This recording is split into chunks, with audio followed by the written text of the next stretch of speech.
What is going on, my family? This is your boy Demetrius coming back at you with some real talk Marvel shit, and we are going to talk about my favorite Marvel character, the Punisher. Now, what we're going to talk about in this video here is a specific Punisher issue made a while ago, actually a long while ago, and that is Punisher Volume 1, number 93. Now, obviously, you know, this is my most favorite Punisher issue of all time, but after reading it so many times, I really do think that this may and definitely be the greatest Punisher comic book issue of all time. The reason why I feel that it is, even though there wasn't any big names that the Punisher was going up against, there wasn't no Jigsaw, there wasn't no Kingpin, there wasn't no guest like Spider-Man or Daredevil or nothing like that. It was a comic book that really just, you know, it was like the Punisher was just really in his mode. And then, you know, you just had a lot of supporting characters in this comic book that just really stood out. It was a comic book that really captured the imagination even further than the Punisher had already did. And it also showed that there is still Frank Castle under the Punisher. And that's one thing I do like about this comic book issue here. Even though it's the Punisher, it was just like, it was Frank Castle. It was a lot of Frank Castle stuff going on in this Punisher comic book. And also I do like the narrative approach from one of the characters, the little boy Alfonso, in this comic book, as well as reading it. So that's what we're going to talk about today. So we're going to go through some of the scenes that are in this comic book, some of the stuff that, you know, kind of, you know, I guess you could say stands out, and then I'm just going to explain why at the end I think this is maybe the greatest Punisher comic book of all time, and I might get my take on it after I get finished, you know, going through what's going on in this comic book. So if y'all are big Punisher fans, y'all should really already know what goes on in this book, or if you missed this book, I'm just going to give you the, I guess you could say, the spoilers. But you know, it really don't even matter, because if, you know, even though if I'm going to spoil some shit here, if y'all read it for yourselves, the experience will be totally different anyway. So we gonna get into this shit right now.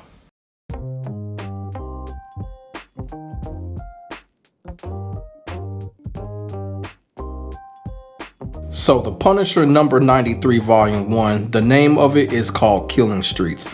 It is about a little boy named Alfonso. Alfonso is going to be telling the story through his first person view. As you can see, Alfonso is narrating the story by the yellow box wording. Everybody knows when it's a yellow box wording, that means that the person is telling their own story. So Alfonso is practically a young boy who is pretty much fed up with his neighborhood being taken over and bullied by local gang members. He's fed up with his mother being afraid and other neighbors being afraid of the gang members because they're so unpredictable. And, you know, everybody in the neighborhood is practically scared. So Alfonso does what no other kid his age would dare to do to get help. Not call the police, but he does everything he can to get the attention of the Punisher, aka Frank Castle. Miraculously, the Punisher actually sees these distress signals that Alfonso sends out by putting papers on poles and walls and all that stuff. The Punisher actually comes to his aid.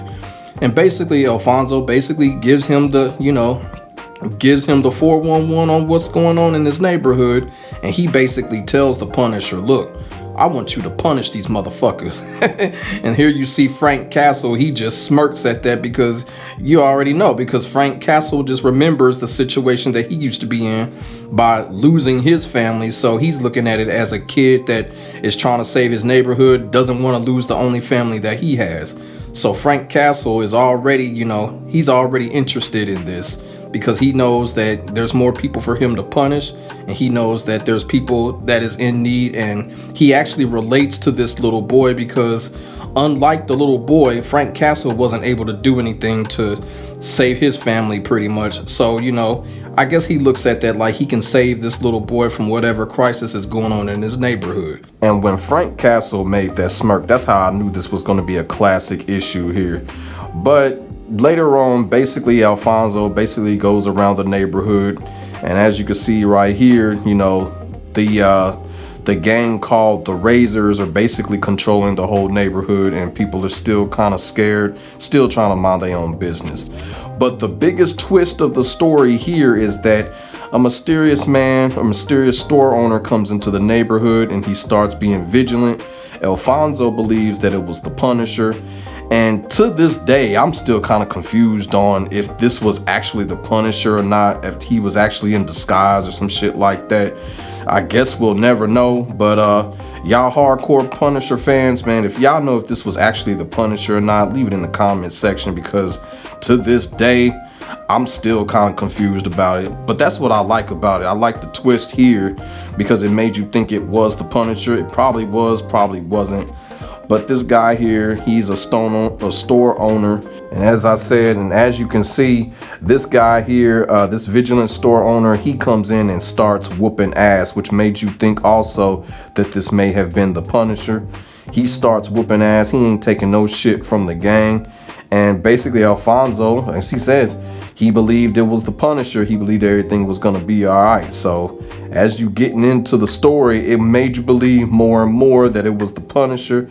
But, you know, another twist is some crazy shit is gonna go down. So later then, the people in the neighborhood started to have a little meeting about what's going on. You know, they're scared on what should they do about the Razor Gang. And the vigilant store owner comes in and tries to take charge and tells everybody to be strong and stand up for what they believe in. But flash forward, once again, the store owner gets into it with the Razor Gang, but this time the Razor Gang just done had enough of this guy being vigilant, and they practically, it looks like they killed this guy. And Alfonso, thinking that it was the Punisher, Alfonso is blaming himself for this guy being killed because he thinks it's the Punisher that was killed. And Alfonso was like, you know what, if he hadn't called the Punisher to do this, he wouldn't have gotten killed. But like I said before, this issue just had so many twists to it. Like, you know, as you see, Alfonso is actually crying because he thought it was the Punisher. And of course, you know, this is a Punisher issue. So I was like, you know, some shit about to go down again. You know what I'm saying? So another twist is, it was Friday. It's time for the neighborhood people to pay up. The Razors want their money and shit like that. And there was this character called Fat Franny. Now, this Fat Franny character is a part of another twist because this is going to be what confuses the whole story. This is what makes this whole story so intriguing. And this is one of the reasons why I think this is the greatest Punisher comic book of all time, because of the plot twist, man. It was just so fucking good. So this mysterious person said to be Fat Franny goes in front of the Razor Gang, and he's gonna be the first one to pay up.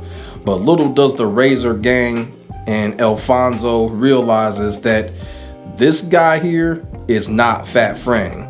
And when they tell this dude to give up the money, you already know what happens.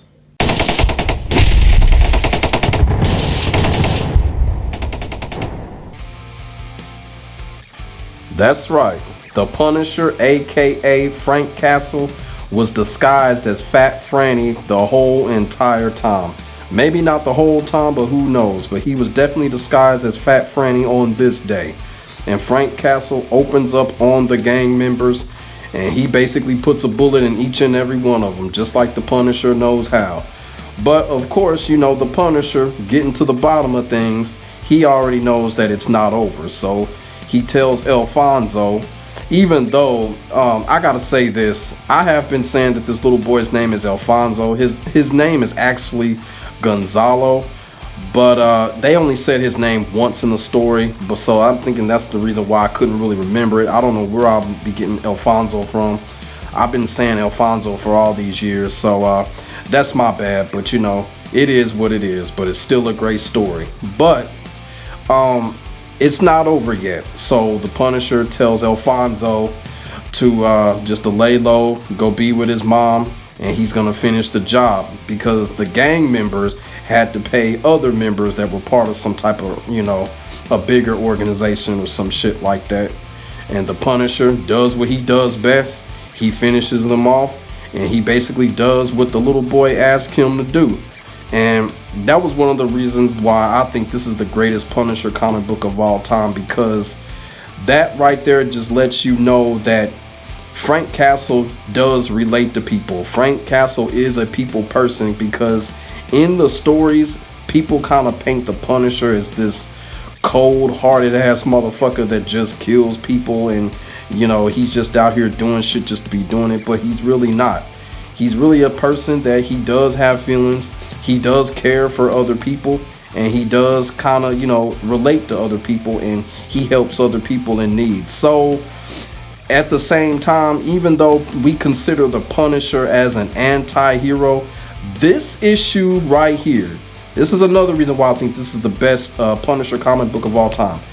This was the Punisher, and this was superhero like. This was some superhero shit right here, because this wasn't no the Punisher just bang banging, but you know, someone asked him to do something. A little kid asked him, and you know, he granted the little kid's wish. You know what I'm saying? And not only that, it looked like he really did have like a connection with the little boy.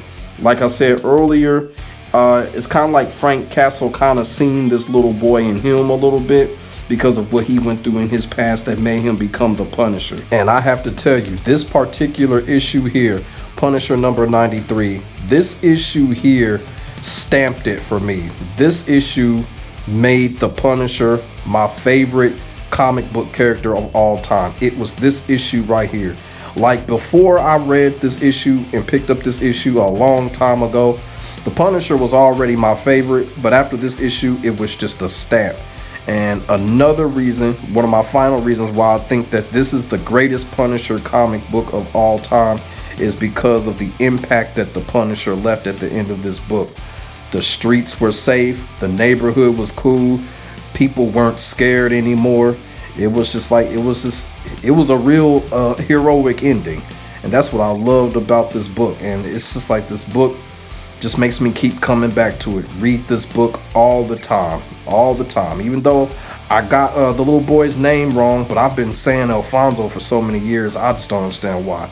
But yeah, so I know a lot of y'all, if you a Punisher fan or whatever, y'all probably got y'all own book, you know, that y'all think is the greatest of all time. But hey, let me know your thoughts and feelings about Punisher number 93. Do you think it was a good book? What you like about it? What you didn't like about it if you read it? Or, you know, do you think it's the greatest Punisher comic book of all time? Or if not, which Punisher comic book do you think is the greatest of all time? Let me know. We can get a conversation started. Make sure you like, comment, and subscribe to your boy for more of this real talk Marvel shit. My name is Demetrius. I honestly hope y'all enjoyed. I will get back at you in the next video. God bless. Stay safe. I am out. Peace.